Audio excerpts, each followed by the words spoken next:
Hello and welcome pong muli sa ating tutorial ng Basic Construction Estimate. Tuloy lang po natin yung ating discussion. Next na po natin is plumbing works. But before we go to that, napansin ko kasi yung last na recording ko sa railings hindi natapos. So, parang nandito pa lang. So i-explain ko lang. Hindi ko kasi napansin na parang nas aksidente aksidentally ko na pindot yung stop ng recording. Anyway, i-discuss ko lang kung ano yung last. So, nandito na ako nung last eh. Anyway, yung last is sa tingin ko okay naman na yun eh. Pero ituloy ko pa rin. So, ang nangyari last time, yung sa railings, ito parang kunin na natin yung summary niya. Yan. Itong daily rate naman, na depende pa rin naman sa inyo yan. Okay, so yan, kunin natin summary or total ng labor cost. And then sa equipment cost naman, kailangan natin ng welding machine syempre. Tapos angle grinder, mga ganyan. Pero hindi na natin ilalagay dito kasi meron na tayong nabili dito sa Steelworks. Okay, so yan. Ito kasi kaya hindi na tayo naglagay dito kasi as in bumili tayo ng materyales, hindi siya kumbaga rental. Kung rental sana yan, kailangan natin maglagay dito. Pero since dito hindi to rental, kumbaga mismong equipment yung bibilhin natin, so hindi na natin kailangang maglagay dito sa railing work. Kasi nga, meron na itong mga to. Okay, nandito na yung welding machine, cut off. Kung gusto nyo ng 14 inches na cutting disc, pwede rin naman kasi may cut off na tayo. Okay, so since 14 ang 4 ang nilagay natin, sa drywall, naglagay naman tayo ng angle grinder. So, okay na tayo dun. So, in short, wala na tayong equipment ko sa railing works. So, in total, ng ating railing works is just the material and the labor cost. Okay, so yan po. Yan, pinagsum ko lang and then, after nyan, as usual, ilagay na po natin siya dito. Yan, ilagay ko lang yan dyan. Hindi na kasi naisama pala sa recording to last time eh. So, yan po. Okay, so punta na tayo dito sa ating plumbing works. Okay, so ito medyo medyo madugo-dugo to. Plumbing works na to. Okay, sa plumbing works, punta tayo sa page 24. 24 yan.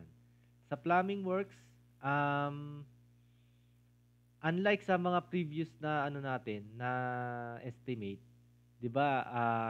Iniisa-isa natin diyan. Hindi ko pa nilalagay agad-agad yung yung mga materials eh. Pero dito sa plumbing, ilagay ko na para mas mabilis. Okay, so ang susundan na lang natin is yung pag-compute ng quantity. Ito naman talaga ang pinaka-importante dito sa tutorial natin eh, yung quantity. Okay, kasi nga itong unit cost, depende na yan sa inyo, depende na sa lugar ninyo. Okay, so ito, baka hatiin natin sa 2 o 3 session tong plumbing works. Okay, so meron tayong 5 na klaseng material cost: water line, wastewater, water closet kako sana, and then wastewater sink, and then fixtures, and then miscellaneous. Okay, so ayusin ko lang po. Yan. Okay, so punta tayo dito sa water line. Okay, so tingnan natin itong plano. Ground floor and second floor water line layout. So ito po yan. Yan. So kung puntahan natin, hindi na ako naglagay ng mga dimension dito para mas malinaw eh. Okay. Dito sa ating plumbing, hindi tayo masyadong magi-stick dito sa plano. Okay? So, na-explain ko naman na to nung una pa lang na mahirap talagang estimate ang plumbing kapag hindi natin naintindihan sa actual. Okay, so kaya ako gumawa nito. Okay, so ito talaga madugo-dugo din to nung ginawa ko to. Okay, so ito siya. Wait lang po Yan. Pakita ko lang muna yung buo. Yan, ito yung buo nating plumbing layout. Lahat na yan. Water line, then wastewater. Okay, so pag zoom in natin o ginagalaw natin yung mga yung mga fittings medyo nag-blurred, parang nagagano, no? Ganun po talaga yan sa SketchUp. Okay, medyo mabigat na kasi 'tong ano natin, SketchUp model natin na 'to. Okay, so, pag-e-estimate natin, once again, sabi ko kanina, hindi po tayo masyadong mag-i-stick dito. Mag most of the time, ito yung gagamitin natin. Okay, so mas maganda kasi na mas ma-imagine niyo. Okay, mas ma-imagine niyo sa actual, pero simultaneously, sabay nating ano, i-explain ko dito. Okay? So, dito sa plan and then dito sa isometric or actual 3D perspective natin. Okay? Meron din naman to dito. Saan yung 3D natin? Yan. Pwede rin naman dyan. Okay? So, yan yung mga yan. Yan yung mga kailangan nating plano. Okay? Pero, punta na tayo dito sa ating estimate. So, unahin po natin tong 1/2 na PVC pipe. So, once again, no, based sa plano natin, lahat ng sizes natin is 1/2. Okay, so, pag pasok natin ng linya, puntahan ko na yung buo. Yan. So, ito po yung harap natin. Ito yung harap. So, syempre, kung yan yung harap, most of the time, nandito yung daan. Kumbaga, nandito yung daan. Nandyan yung daan. Then, kung nasaan yung daan, usually, nandyan yung water line or main line ng ating connection. Main line ng water district, mga Manila Water, mga ganyan. Mga water provider natin. Okay, so, kaya po ganyan yung plano natin. So, yan. So, kumbaga ito, itatap na natin to papunta dun. Okay, so, hindi na natin isasama yung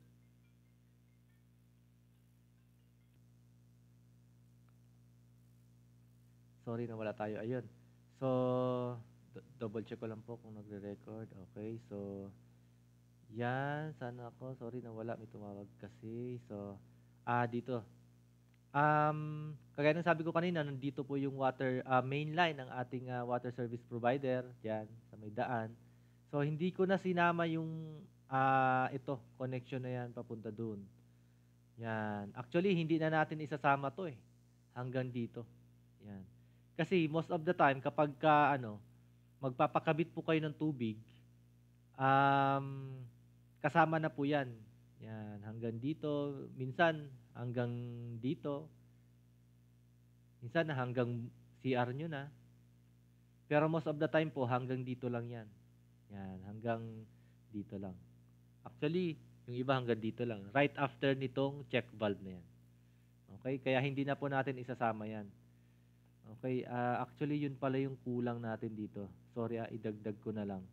Dapat kasama dito. Pinakauna yung water line connection. Yan, lagay ko lang po Yun pala yung nakalimutan natin. Water line connection. Yan. Okay, so pag magpapakabit po kayo dyan, kasama yan. Sabihin natin 7.5. Okay? Yan. And then, ito, baka makalimutan ko. Isam ko na lang po. Diretso para baka makalimutan ko kasing isama to ito yung pinakauna, baka makalimutan ko isama. Okay, so yan. So mag-uumpisa po yung estimate natin galing dito. Okay, so dyan. So, ito simula dito right after ng check valve. Yan, pupunta na dyan. Okay, pero syempre nilagay pa rin to sa plano para at least malaman kung saan yung location nito. Ito. Okay? Yan. So, yung sa yung PVC pipe natin yan, ang gagamitin natin ay yung blue na PVC, which is 3 meters in length. Yan. Meron naman po ibang materyales kung gusto nyo, yung tinatawag natin na PPR, yung kulay white, mas makapal. Yun po, usually ginagamit yun sa mga high pressure na ng mga water line, and then yung iba ginagamit yan sa may mga mga water heater, mga ganyan. Makapal po kasi yun. Okay, pero hindi natin gagamitin dito kasi hindi siya economical. Yun po talaga yung number one reason. Mahal po yun compare dito. I think twice ang presyo niyan or 1.5 times presyo ng PVC pipe. Okay, so yung haba naman po nun, dalawang klase, 3 meters at 4 meters.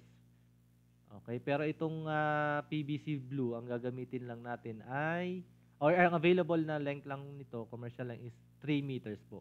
Ganon din yung, ito, yung yellow na yan, orange na yan. Okay, so, punta po tayo dito sa ating water line, focus tayo dyan, water line, so ito siya.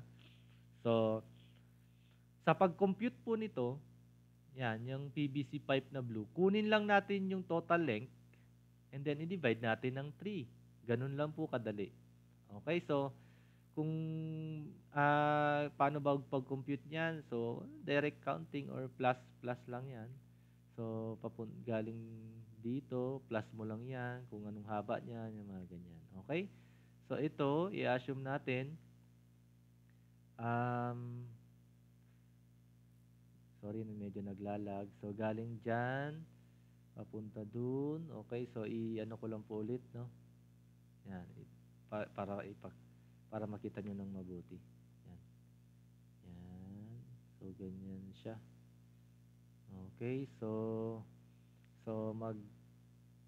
magsukat na tayo.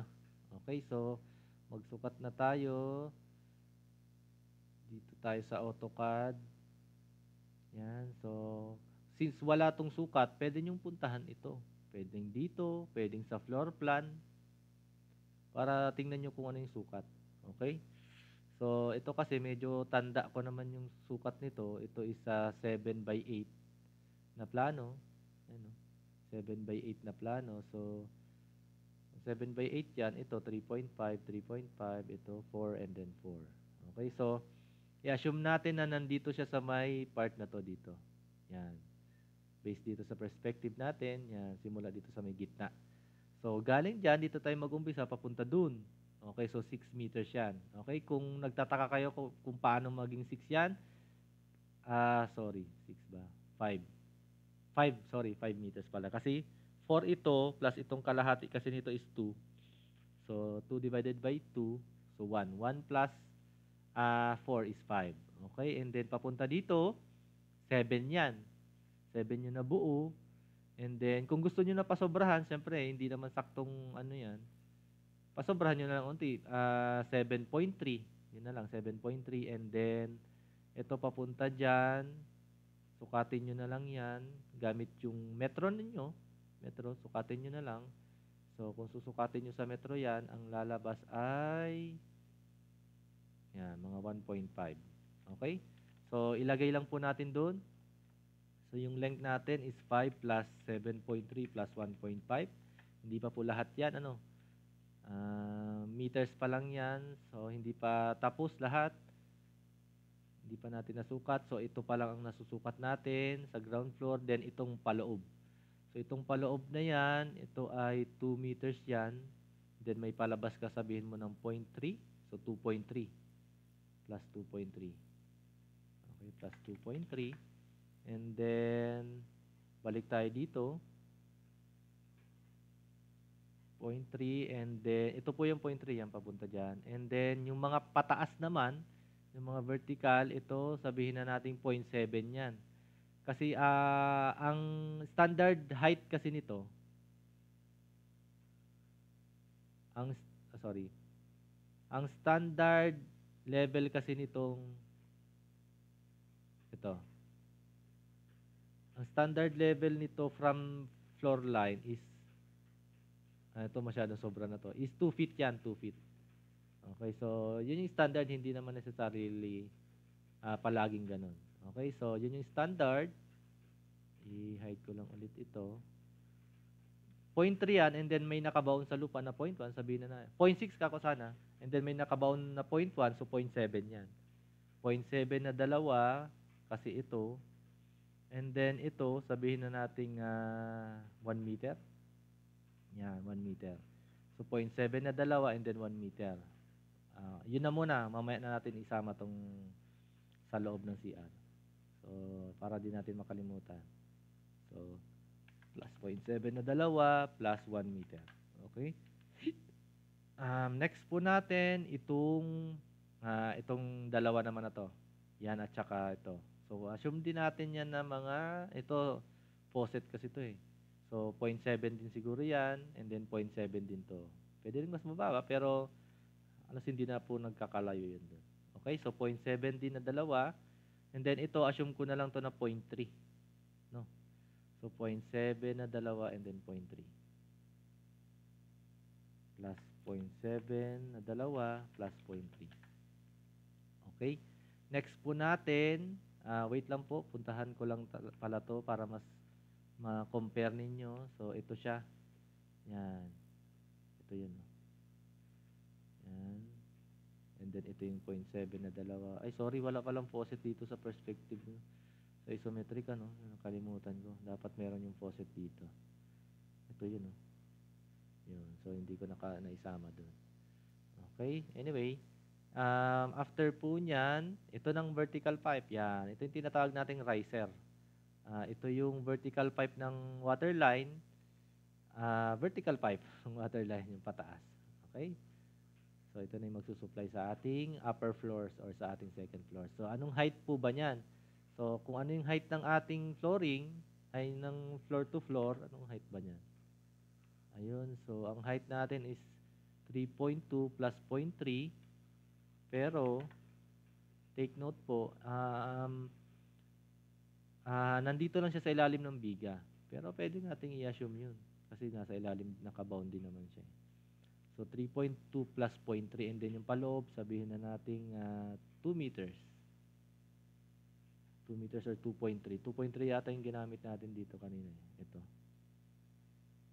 Ito, 2.3 siya. Yan. Hindi na pala kasi ito 2.3 hanggang dito eh. So, ito in-assume natin hanggang dyan lang. So, 2 meters na lang. Okay, so yung pataas muna na 3.2 plus 0.3 plus 2 meters, and then yung natitirang mga vertical. So, kagaya nung sa baba, ito assume natin ng hindi pala, ano pala to, no? Mas mahaba, mas mataas pala to. Sabihin na natin 1 meter yan. 1 meter na dalawa, and then ito 0.6, sabihin na natin ganyan. Okay, so plus dalawang 1 meter plus 0.6. Okay, so yan po yung total length natin. So ito, pwede ko na siyang i-divide by 3. Okay, so 9.43 or 10. Round up po natin. Round up. Yan. Piece na po yan, per piece. Okay. Double check lang po natin kung may nakalimutan tayo. Mukhang wala naman na. Okay? Mukhang wala naman na. So, yun na po yung ating estimate sa ating PVC pipe. Double check ko lang yung recording. Baka magloko na naman. Next po natin. Sana okay pala yung audio ko kasi parang mahina eh. Hindi ko po kasi maayos-ayos nung sa laptop ko. Pasensya na. Anyway, sana maayos yung aking recording, yung audio ko, sana malakas. Pagpasensyahan nyo na lang po. Anyway, continue po tayo, PVC elbow. So, yung elbow natin, yun yung mga nasa kantuhan. Yan. So, mga kantuhan, yung mga ganyan. And then, itong dito. Okay, so, ang gamitin natin dito, hindi dapat, ito, threaded elbow to eh. Yung isang threaded elbow. Hindi pala. Sorry, hindi na pala. Kasi meron tayong coupling dyan. Hindi ako nag-threaded elbow. Check ko nga. Hindi pala. Okay. So, yan. Yan. Okay. So, yung ating elbow, ito yan. Yung mga 90 degrees. Yan. Pero yung, yan, mga yan. Yung iba, baka mapansin nila. Ito, pwede kasing ito, ano na to? Open ko lang. Yan. Pwedeng direkta mo na yan na threaded elbow. Pwedeng PVC na yung isang side is may thread.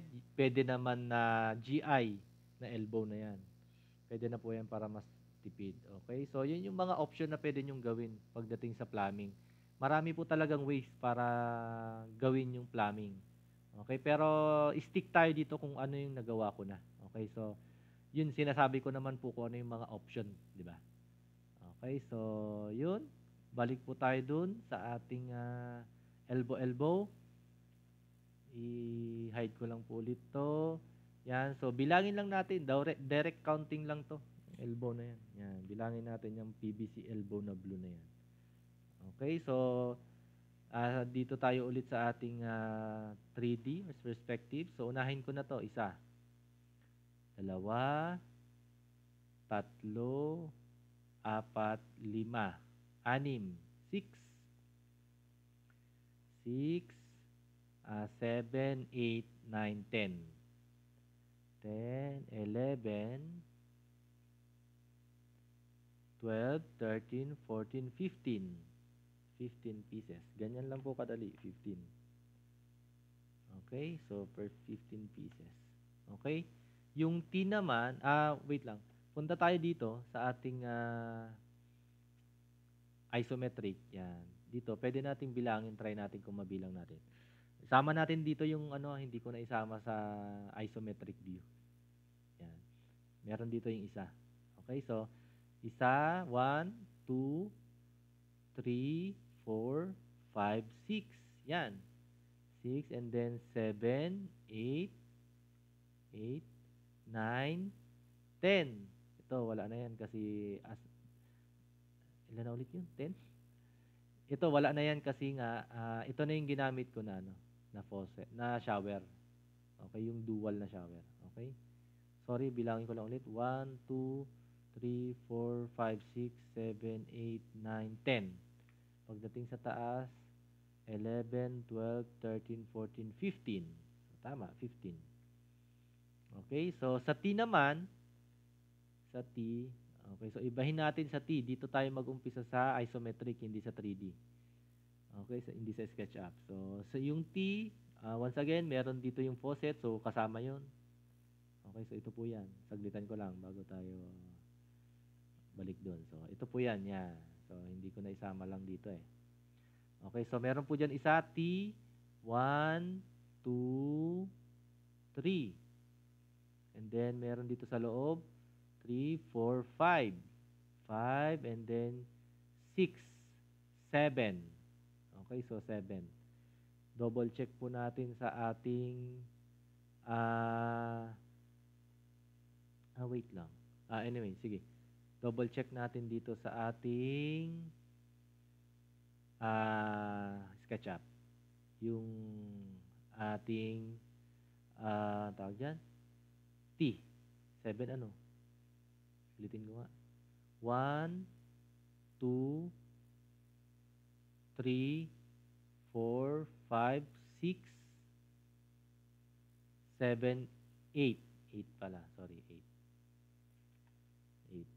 So, dito, 1, 2, 3, 4, 5, 6, 7, 8. Yan. So, 8. Tama. 8. So, itong elbow naman, palitan ko na lang to. Based dito sa perspective natin. Yan. Papalitan ko na po yan. Yan. Palitan ko na yan ng wait lang. GIUS coupling to. Yan. Yung coupling po na tinatawag, ito yan. Yan. Threaded coupling yan. Yan. Dito natin i-connect to. Yung mga faucet natin, mga fixture. Yan. Diyan na po natin i-connect yan. Yan. Itong angle valve, mga ganyan. Faucet. Yan. Yung iba kasi, pwedeng ito, diretsyon na to, yung elbow na yan. Dito na yan, yung kanina, yung GIUS elbow. Nakalagay po dyan GIUS elbow kasi may dalawang klase po ng elbow. May dalawang klase na GI na mga fittings. Ang alam ko yung isa US elbow, yung isa ordinary. Mas makapal po yung US elbow. Yun lang po yung pagkakaiba nila. Hindi ko na po alam kung ano yung, kung meron pang ibang klase ng GI. Kaya nakalagay dyan US elbow. Coupling dito sa atin. Okay, so sa coupling naman, ilang piraso ba? Basically, kung ilan yung faucet natin or fixture kako sana. So, kung tingnan natin sa plano, dito, meron ditong faucet, isa yan, 1, 2 lavatory, 3 water closet, 4 dito sa may faucet and then shower. 4 na yan, ano? 1, 2, 3, 4. Then 5, 6, 7, 8, 9. Okay, double check natin dito. 1, 2, 3. Yan po yan mga yan ha. 3. And then 4, 5, 6, 7, 8, 9. Okay, so 9. Okay, so 9 na po yan. Okay, so yun po yung ating next na po natin itong water closet waste, water lines, and then yung iba. Okay? Pero bago tayo mag-end, gusto lang bagitin, baka yung iba kasi magko-comment, bakit ka pa maglalagay ng ganyan? Once again, discuss ko lang. Yung iba po kasi, for example, itong sa loob. Yan. Yung may wall sa yung may wall. Wala pala ako yung may wall. Yung iba po kasi, masyadong malayo to. Yan, medyo malayo to. Kapag dito na to, kapag masyado nang malayo yan sa wall, drawing ko lang dito. For example, ito yung wall natin. Diyan yung thickness natin, for example, 150. Ito yung flooring. Yan. Nandito yung line natin pag ganyan. Diba? Ang ganyan kalalim. Yan. Kapag nandito na yung elbow mo, kapag diretso ka na dyan na threaded elbow, masyado nang malayo yung paglalagyan mo, pagsusuutan mo nung fixture. Kaya minsan, naglalagay tayo dyan ng elbow muna and then yung iba tinatawag yung nipple kasi maiksi lang. Yung nipple na yun, PVC din yun. Yung iba, GI. Basta maiksing pipe yun. Maiksing pipe and then saka ka maglalagay ng coupling. So, yun po yung reason ko dyan. Okay? Pero once again, kagaya ng sabi ko kanina, pwede nyo pong i-directa yan ng elbow. Threaded elbow. Doon mo na ite-thread yung mga fixture nyo. Okay? So, yun po yung mga option natin. Okay? So, yun lang po. Tuloy natin sa next na session natin yung ating plumbing works estimate. Yun lang po. Maraming salamat and God bless everybody.